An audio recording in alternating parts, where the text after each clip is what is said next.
नमस्कार, जय हिंद, जय भारत। मैं अभिषेक और आप देख रहे हैं हमारा YouTube channel Rudra IAS academy. दोस्तों, एक बार फिर से आप सभी का हमारे इस यूट्यूब चैनल पर हार्दिक स्वागत है। दोस्तों, जैसा कि आप सभी लोग जानते हैं, CPC में जो ऑर्डर और डिक्री होता है, इसमें बहुत सारे कन्फ्यूजन्स होते हैं कि ऑर्डर क्या होता है, डिक्री क्या होती है, इनके बीच में अंतर क्या है, सिमिलरिटीज क्या है, इनको लेके बहुत सारे कन्फ्यूजन्स होते हैं। दोस्तों, आज के इस सेशन में, आज के इस छोटे से वीडियोज में हम ये जानने का प्रयास करेंगे कि ऑर्डर होता क्या है और डिक्री क्या होती है। दोस्तों, ऑर्डर और जो ये डिक्री है, ये CPC का एक इंपॉर्टेंट एलिमेंट है, जो कि दोस्तों हम लोग सिविल प्रोसीजर कोड कहते हैं। CPC को सिविल प्रक्रिया संहिता कहते हैं हिंदी में। दोस्तों, यह उसके सूट जो फाइल की जाती है, उसके प्रोसीजर का एक इंपॉर्टेंट ये एलिमेंट है। अब इंपॉर्टेंट है कि आखिर ये डिक्री और ऑर्डर है क्या। तो दोस्तों, जो डिक्री है, डिक्री को CPC के सेक्शन 2 के सब सेक्शन 2 में डिफाइन किया गया है। डिक्री जो है CPC अर्थात सिविल प्रोसीजर कोड के सेक्शन 2 के सब सेक्शन 2 में डिफाइन किया गया है। वहीं पर दोस्तों, जो ऑर्डर होता है, जिसको हम लोग आदेश भी बोलते हैं, इसको दोस्तों सेक्शन 2 के सब सेक्शन 14 में डिफाइन किया गया है। CPC के सेक्शन 2 के सब सेक्शन 14 में डिफाइन क्या किया गया है, ऑर्डर किया गया है। अब आते हैं कि आखिर डिक्री है क्या। तो डिक्री जो है, डिक्री एक प्रकार की डिटर्मिनेशन है राइट्स का, जो कि प्लेंटिफ को दिया जाता है।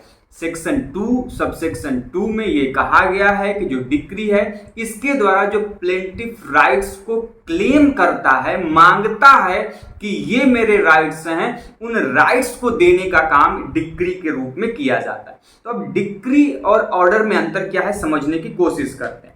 जो डिक्री है, इसको केवल और केवल प्लेंट के द्वारा लाया जा सकता है। प्लेंट जो कि प्लेंटिफ के द्वारा फाइल किया जाता है, और प्लेंट के रिप्लाई में आता है रिटन स्टेटमेंट, जो कि डिफेंडेंट के द्वारा अप्लाई किया जाता है। ध्यान रखिएगा, मैंने बस आपको समझाने के लिए मैंने बता दिया कि प्लेंट क्या है और रिटन स्टेटमेंट क्या है। मैंने आपको जब अलग से CPC पढ़ाऊंगा तो बताऊंगा। तो फिलहाल ये जानिए कि जो डिक्री है, ये प्लेंट के द्वारा लाई जाती है। जब प्लेंटिफ फाइल करता है और अपने राइट्स की मांग को रखता है, तो उसी के द्वारा डिक्री जो है वो अराइज होती है। जबकि मैं ऑर्डर की बात करूं, तो ऑर्डर न केवल प्लेंट से निकलता है, बल्कि ऑर्डर जो अराइज होता है वो प्लेंट के साथ साथ पिटीशन और एप्लीकेशन के थ्रू भी अराइज किया जा सकता है। कौन? ऑर्डर। बल्कि जबकि जो डिक्री है, ये केवल और केवल किससे होती है? प्लेंट से होती है। तो पहला आपने डिफरेंशिएशन क्या जाना कि जो डिक्री है, ये डिक्री जो है आपकी केवल और केवल प्लेंट से अराइज होती है, जबकि जो ऑर्डर होता है, ये प्लेंट के साथ साथ ये आपका जो पिटीशन है और जो एप्लीकेशन है, इसके साथ भी ये अराइज हो सकता है। दूसरा इंपॉर्टेंट टर्म क्या है भाई? दूसरा है कि जब भी किसी चीज में, किसी केस में, किसी सूट में डिक्री दी जाएगी, तो डिक्री की संख्या मिनिमम 1 होती है। ठीक है, लेकिन जब ऑर्डर की बात करते हैं, तो किसी एक सूट में, किसी एक केस में जो ऑर्डर होता है, इनकी संख्या 1 से ज्यादा हो सकती है। मतलब कई सारे ऑर्डर हो सकते हैं किसी एक सिविल सूट में। दूसरा आपने अंतर जाना कि जो डिक्री होगी वो 1 होगी, जबकि जो आपका जो ऑर्डर होगा वो कई सारे ऑर्डर्स होंगे। तीसरा, जो डिक्री होती है, ये प्रिलिमिनरी फॉर्म में भी हो सकती है, मतलब इनिशियल फॉर्म में भी हो सकती है, और फाइनल फॉर्म में भी हो सकती है। मतलब प्रिलिमिनरी भी डिक्री भी हो सकती है और फाइनल डिक्री भी हो सकती है। जबकि जो ऑर्डर है, ये कभी भी प्रिलिमिनरी ऑर्डर नहीं होता, ये always in form of final order, मतलब एक ऑर्डर के रूप में होगा, जो कि कंप्लीट सेंस में आएगा।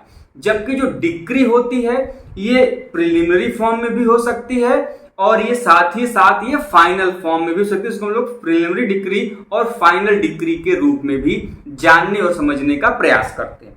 तीसरा क्या है भाई कि जो डिक्री है, डिक्री जो है, इसमें सेकेंड अपील की जा सकती है। डिक्री में सेकेंड अपील की संभावना है।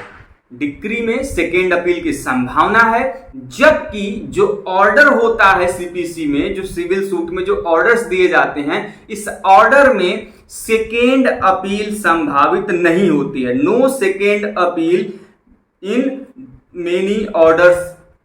ठीक है, समझ गए आप लोग। और जो इंपॉर्टेंट और अंतिम पॉइंट्स है कि जो डिक्री होती है इसके द्वारा जो राइट्स है उसको डिटरमाइन किया जाता है, उसको पहचाना जाता है कि क्या कुछ राइट्स हैं आपके, किस पे जो डिक्री है वो दी जाएगी। जबकि जो ऑर्डर्स हैं इसमें जो राइट्स हैं वो डिटरमाइन नहीं किए जाते, किए भी जा सकते हैं, नहीं भी किए जा सकते हैं, दोनों चीजें ऑर्डर्स के फॉर्म में होती हैं। जबकि मैं डिक्री की बात करूं तो डिक्री में ऑर्डर्स जो आपके राइट्स हैं उसको डिटरमाइन किया ही जाएगा और उसी के ही आधार पे आपको डिक्री प्रोवाइड की जाएगी। तो डिक्री मेनली आता है आपके राइट्स का जो क्लेम है उसको प्रोवाइड कराने के लिए, उसको फुलफिल करने के लिए। जबकि जो ऑर्डर्स है जरूरी नहीं है कि वो आपके राइट्स को डिटरमिनेट करे, मतलब उसको पहचाने और आपके जो चीजों है उसको फुलफिल करे। ये कर भी सकता है ऑर्डर के थ्रू, नहीं भी कर सकता है।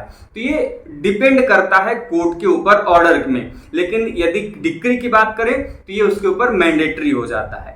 तो उम्मीद करते हैं दोस्तों कि डिक्री क्या है, ऑर्डर क्या है, आपने समझ लिया होगा, दोनों में अंतर क्या है। दोस्तों यदि फिर भी आपका कोई भी कंफ्यूजन हो तो वीडियो के कमेंट बॉक्स के माध्यम से जरूर बताइएगा, हम आपको वहां पर जुड़कर समझाने का प्रयास जरूर करेंगे। मिलते हैं दोस्तों इसी प्रकार के क्वेश्चंस और इंफॉर्मेशन के साथ नेक्स्ट वीडियो में। तब तक के लिए जय हिंद, जय भारत, हर हर महादेव।